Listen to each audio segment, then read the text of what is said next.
Baik, terima kasih atas waktu dan kesempatan yang diberikan kepada saya.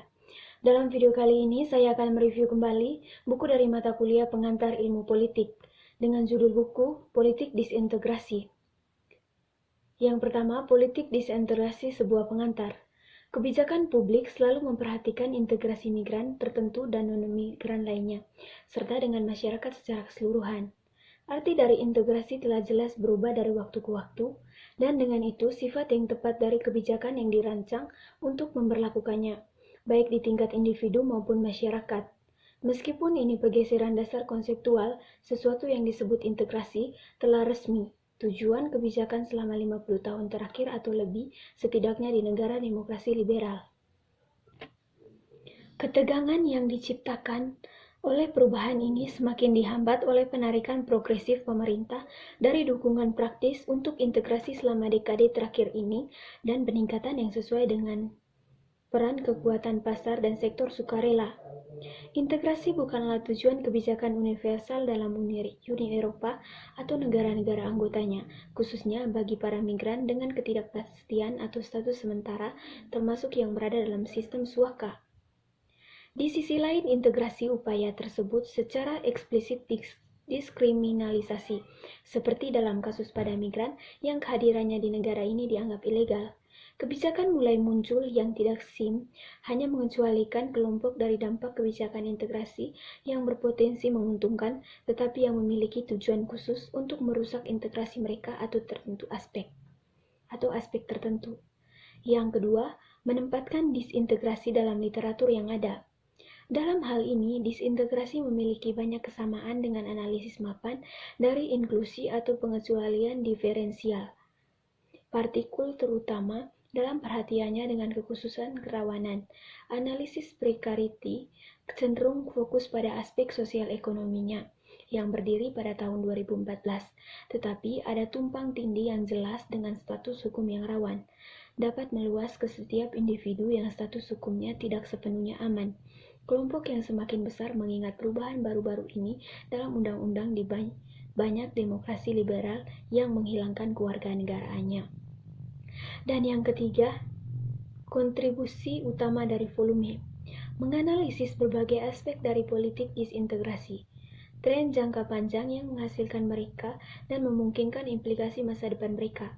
Dengan demikian, membuat 3 kontribusi yang untuk literatur. Yang pertama, mengeksplorasi bagaimana integrasi dibingkai dalam istilah kapasitas terbatas, sehingga memerlukan tindakan disintegrasi yang menyertainya.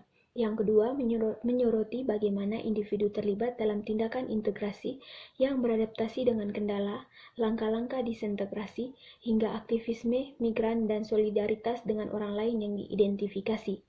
Yang ketiga, menunjukkan bahwa disintegrasi adalah secara inheren terhubung dengan disintegrasi masyarakat secara keseluruhan.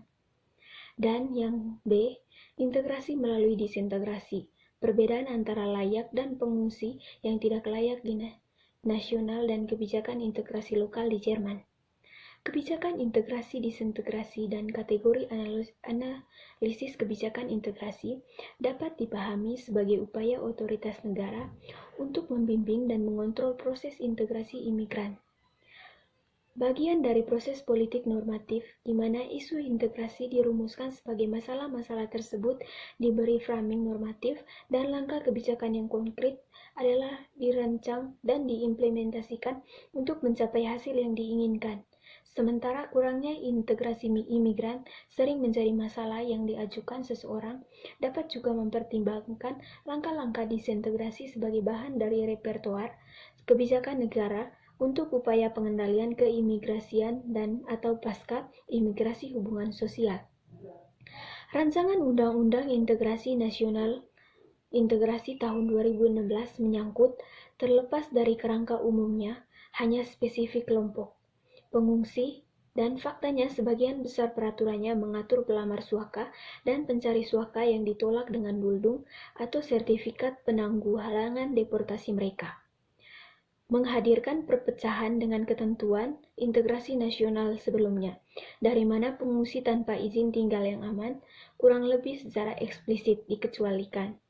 Pengenalan rancangan undang-undang integrasi harus dibaca sebagai bagian dari rangkaian hukum perubahan yang diperkenalkan pada tahun 2015 dan tahun 2016 sebagai reaksi terhadap peningkatan jumlah dari orang yang mencari suaka di Jerman.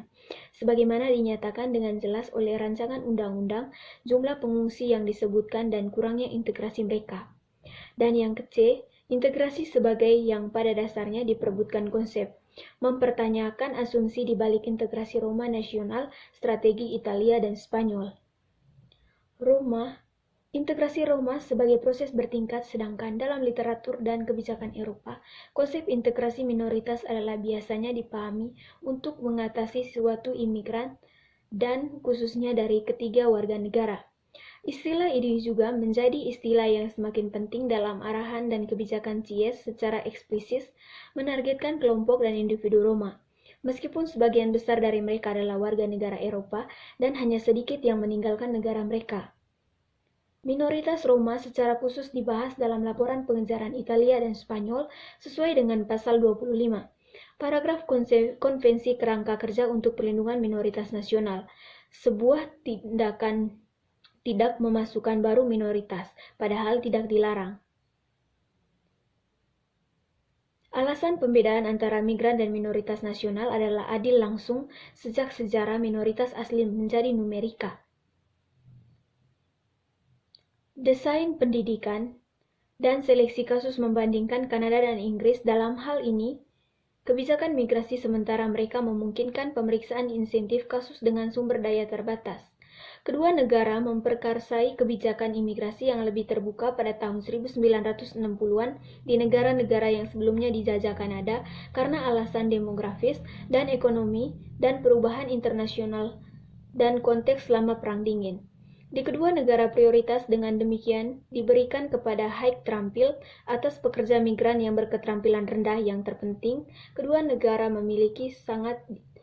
negara sangat diuntungkan dari program migrasi sementara.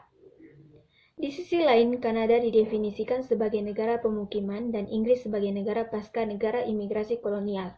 Dan perbedaan ini memiliki implikasi untuk konsepsi hak-hak pekerja asing dan prospek mereka untuk melakukan transisi untuk tinggal permanen atau lebih. Yang ke-E, dari insiden rasis sehari-hari di tempat kerja ke rasisme institusional migran dan pengalaman pekerja etnis minoritas. Di Perancis, wawasan tentang angka-angka yang diterbitkan oleh otoritas tinggi untuk pertarungan terhadap diskriminasi untuk kesetaraan atau HALDE, sebuah institusi yang didirikan pada tahun 2005 untuk mematuhi persyaratan UE, menunjukkan bahwa jumlah keluhan meningkat dari 1.410 pada tahun 2005 hingga 12.467 pada tahun 2010. Tujuan badan yang didanai di negara ini adalah untuk membantu korban diskriminasi dengan mendukung perjuangan hukum mereka setelah HALDE telah meninjau kasus tersebut dan menetapkan bahwa diskriminasi memang telah terjadi. Yang ke-F, kembali untuk diintegrasi di pasar tenaga kerja, karir dari tenaga kerja yang kembali ke Polandia dari Inggris Raya.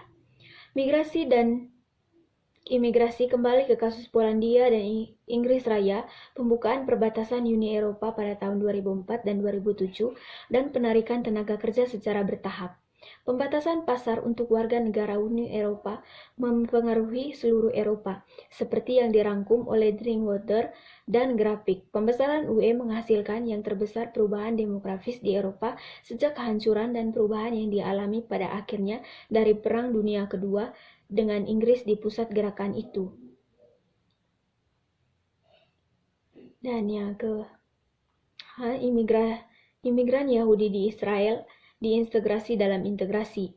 Kebijakan imigrasi dan kewarganegaraan adalah seperangkat aturan yang mengatur akses ke warga negara wilayah dan keanggotaan formalnya. Oleh karena itu, para ulama yang berusaha membongkar kebijakan imigrasi sering berfokus pada logika yang mendasari menentukan siapa yang dapat bagian dari masyarakat nasional dan siapa yang tidak. Sementara beberapa bangsa-bangsa mencegah akses keanggotaan formal sepenuhnya jika pemohon juga tidak dapat membuktikan kenaikan etnis. Yang lain mengizinkan akses keanggotaan formal untuk setiap individu lahir dalam batas-batas negara atau jus solis, bahkan ketika ia tidak dapat membuktikan kekuasaan etnisnya. Dalam kasus kedua, keanggotaan dapat diberikan dalam kondisi asimilasi cepat ke dalam pemerintahan atau mengikuti yang lebih pluralis sikap. Dan yang berikutnya, analisis paradok integrasi di Malta dan strategi mengatasi pengungsi. Bidang yang sangat dipolitisasi dari rezim perbatasan menimbulkan pertanyaan tentang etik tentang kedua non-pengungsi dan pengungsi. Pengungsi melakukan penelitian dengan kerentangan orang-orang meliset seperti pengungsi muda atau pengungsi yang ditolak menyajikan satu set unik dari teka-teki kontradiksi dan konflik, terutama ketika mitra penelitian menemukan diri mereka dalam lingkungan yang dilembagakan. Pertanyaan tentang bagaimana mendekati mereka untuk penelitian sangat penting. Itu adalah perhatian kami untuk menerjemah dan mengomunikasikan minat penelitian. Demikian hasil review dari saya. Sekian dan terima kasih.